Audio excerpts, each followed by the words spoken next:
ازيكم كل متابعين قصة فيلم؟ معانا النهاردة فيلم جديد، بس قبل ما نبدأ صلوا على النبي الأول وجهزوا شوب القهوة التمام ويلا بينا. بيبدأ فيلمنا النهاردة مع بنت اسمها إيميلي وهي ماسكة الأرنب اللعبة بتاعها وباين عليها إنها خايفة، وأبوها بيدخل عليها وبيقول لها خلاص يا إيميلي أنت كبرتي وما ينفعش تفضلي ماسكة اللعبة دي، وبيطلب منها إنها تتخلى عن الأرنب وما تلعبش بيه تاني.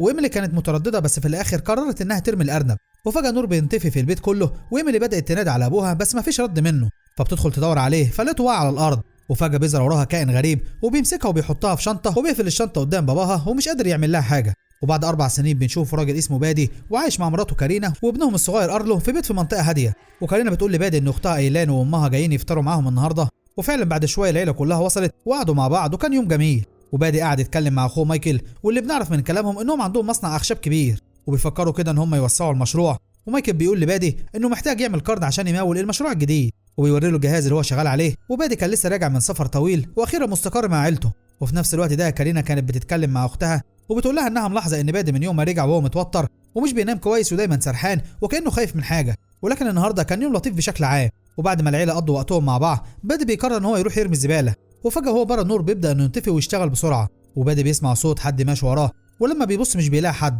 والموضوع ده اتكرر تاني لكن المره دي الصوت كان جاي ناحيه الغابه، وبيفتكر بادي انه ممكن يكون حرامي فبيمسك عصايه وبدا انه يدخل الغابه يدور على اي حد. وهو ماشي في الغابه فجاه بيظهر له كائن غريب وشكله مخيف فبيتخض بادي وفجاه بيسيب كل حاجه وبيرجع جري على البيت. وتاني يوم بادي بيروح الشغل وهو لسه مش قادر انه يهدى، واخوه مايكل بيحاول ان هو يطمنه وبيقول له ما تقلقش المشروع هيكمل وكل حاجه هتبقى تمام، ولكن بادي اعترف له انه حاسس بخوف طول الوقت وخايف جدا على ابنه ارلو. ومايكل بيطمنه وبيقول له ان الخوف ده طبيعي خصوصا بعد اللي حصل لهم زمان. وهنا بنرجع فلاش باك وبنشوف بادي واخوه كانوا صغيرين وقرروا ان هم يدخلوا الغابه، وبنشوف المكان اللي كان دايما ابوهم بيحذرهم ان هم يقربوا منه. وهم ماشيين في الغابه شافوا شجره غريبه جدا، وبادي كان دايما بيحب الاخشاب من وهو صغير، ولما شاف الشجره دي قال لاخوه ان الشجره دي خشبها انعم حاجه في الدنيا وقرر ان هو يقطع حته منها. ومايكل وقتها كان خايف وقال له بلاش يعمل حاجه، ولكن بادي كان مصمم، واول ما قربوا من الشجره وقعت فجاه وهم مرعوبين، وفجاه ظهر حد ماسك مقص غريب وقرب من بادي وقص خصله من شعره، وبادي وقتها كان في حاله رعب وجري على البيت ومش قادر ينسى اللي حصل. وبنرجع بقى للوقت الحاضر وبنشوف كارينا في البيت مع ابنها ارلو اللي كان بيلعب بالناي بتاعه، والناي ده كان لعبته المفضله وبيلعب بها على طول. ولكن بعد شويه ارلو شاف من الشباك عروسه على شكل ولد، والولد ده بينادي عليه وبيقول له تعالى نلعب، فبيفرح ارلو وبيروح جري على الغابه عشان يلعب مع الولد. وكارينا لما بصت عليه وما لقيتهوش بدات تدور عليه وهي مرعوبه، وبنشوف ارلو وهو ماشي ورا العروسه في وسط الغابه وهو مبسوط، لكن كارينا كانت بتموت من الرعب وهي بتدور عليه. وفجاه سمعت الصوت بتاع الناي بتاعه وجرت على الصوت لحد ما وصلت عند شجره شكلها غريب، ولقت ارلو قاعد تحتها لوحده، فبتاخده وبترجع بسرعه على البيت وهي مرعوبه، لكنها ما شافتش الايد اللي كانت خارجه من الشجره. وكارينا بتحكي له على اللي حصل الصبح وان ابنها كان هيضيع منها في الغابه، وهم بيتكلموا مع بعض الانوار في البيت بدات تقطع وترجع لوحدها. وبادي بيطلع على المكتب بتاعه وفجاه جاله ايميل ان القرض اللي كان عاوزه اترفض، فبيتعصب وكسر السكينه اللي كان بيحب ينحت بيها من وهو صغير، والسكينه دي كانت عزيزه عليه جدا. ولما جه يرميها في الزباله شاف ابنه في الجهاز اللي بيتابع منه الكاميرات وهو صاحي وبيتكلم مع حد، وطلع جري بسرعه وساله انت بتتكلم مع مين؟ فبيرد عليه ابنه وبيقول له ان دي صاحبتي دولي. وبادي بيبص من الشباك لكنه مش بيلاقي حد، ولكن فجاه حاجه كبيره اترمت عليه من بره، فبيتخض بادي وقفل الشباك بسرعه وبيسال نفسه هو ايه اللي بيحصل ده. والليل كان طويل وبدا النور ان هو يتقطع ويرجع لوحده لحد ما قطع خالص. وبنشوف بادي نازل يشوف مفاتيح الكهرباء وبيسمع صوت غريب، فبيفتكر ان ده حرامي في البيت وفضل سهران طول الليل وقلقان، وفجاه سمع صوت صراخ ارلو فبيجري بسرعه على اوضته ولقى الباب مفتوح وبيكون قلقان على ابنه. وتاني يوم الصبح المحققين بيجوا على البيت لما بادي بلغ عن اللي حصل، بس ما لقوش اي اثر لحد دخل او خرج من البيت. بس الحاجه الغريبه اللي لفتت نظرهم هي ان الكهرباء قطعت 13 مره في ليله واحده من غير اي سبب واضح. والحاجه التانيه الغريبه ان بادي اكتشف ان السكينه اللي كسرها امبارح والتمثال اللي هو نحته رجعوا تاني، والتمثال ده كان ضايع منه من يوم الحادثه. ولما سال كارينا اذا كانت هي اللي لقته ولا لا فبترد عليه بتقول له انها اول مره تشوفه، وطبعا بادي بيتجنن جدا من ردها. وكارينا كانت متعصبه جدا من الناي بتاع ابنها وبتقول لبادي انه يرميه في اي حته، وبادي بيرد عليها وبيقول لها ان دي اهم لعبه عنده، ولكن كارينا كانت مصممه ان هي ترميه.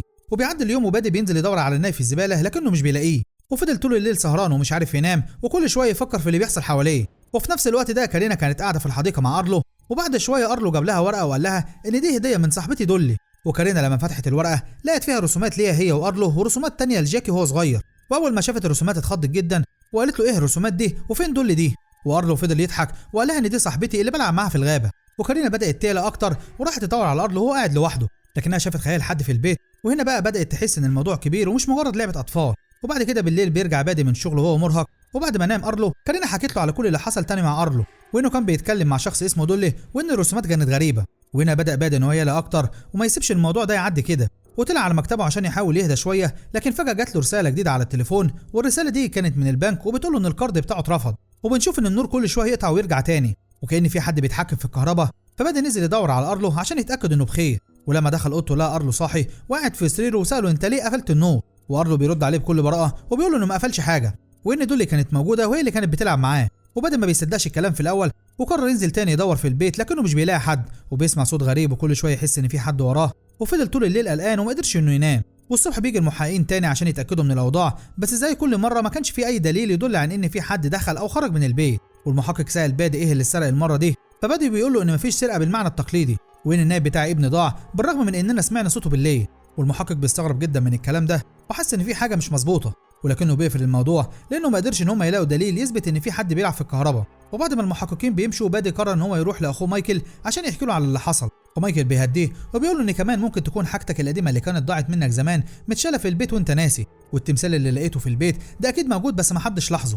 لكن بادي ما كانش مقتنع بالكلام ده، ورد عليه وقال له انت ناسي ان الحاجات دي ضاعت في الغابه، وان الحاجات دي مش ممكن تكون اتشالت كده وخلاص. وهنا مايكل بدا يقلق على اخوه وطلب منه انه يروح تاني للدكتوره اللي كان بيتعالج عندها زمان. وفي نفس الوقت ده بتكون كارينا قاعده في الحديقه مع ارلو، بس بعد شويه ارلو جاب لها ورقه وقال لها ان دي هديه من صاحبتي دولي. وبتشوف ان في رسومات كانت مرعبه، ولما بصت حواليها شافت ارلو كان بيتكلم مع حد ما كانش باين، ولكن فجاه ظهرت قدامها العروسه دولي اللي ارلو بيتكلم عنها. وكانت العروسه واقفه جنب شجره في الحديقه، وكارينا بدات انها تنادي على ارلو وهي مرعوبه، ولكن فجاه دولي اتحركت من مكانها واخدت ارلو معاها، وكارينا جريت وراهم وهي مرعوبه لكنها ما قدرتش تلحقهم. وبنشوف باكمان الكائن اللي كل الاساطير بتحكي عنه ظهر قدام كارينا وكان هيخطف ارلو، ولكن لحسن الحظ الشرطه وصلت في الوقت المناسب وكارينا قدرت انها ترجع ارلو، ولكنها ما شافتش اللحظه اللي باكمان حاول فيها يقص شعره ارلو بمقصه الغريب. وبدل لما عرف اللي حصل قرر ان هو يروح يقابل الدكتوره باربرا، ودي تبقى الطبيبه النفسيه اللي كان بيتعالج عندها وهو صغير، واخد مراته وابنه معاه. وهناك الدكتوره قالت لكارينا ان بادي عنده فوبيا من الغابه من وهو صغير، وممكن يكون رجعت له تاني الحاله دي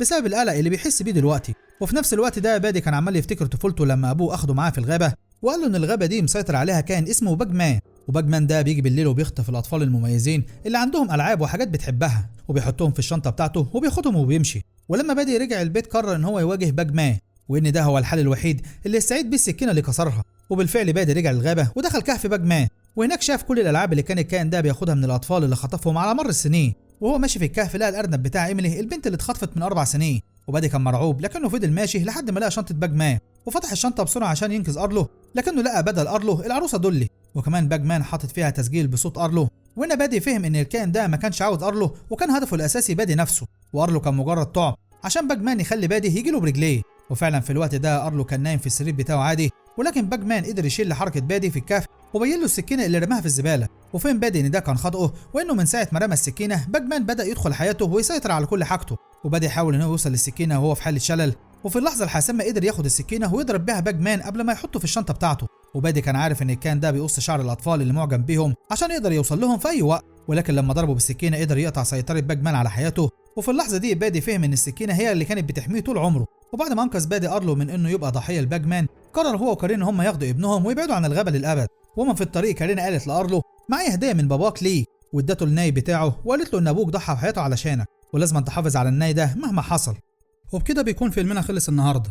ما تنساش تعمل لايك للملخص لو عجبك، وما تنساش تعمل اشتراك في قناه قصه فيلم عشان يوصلك الملخصات الجديده، وما تنساش تعمل فولو لصفحه قصه فيلم على الفيسبوك، هسيب لك الرابط بتاعها في البايو تحت. سلام.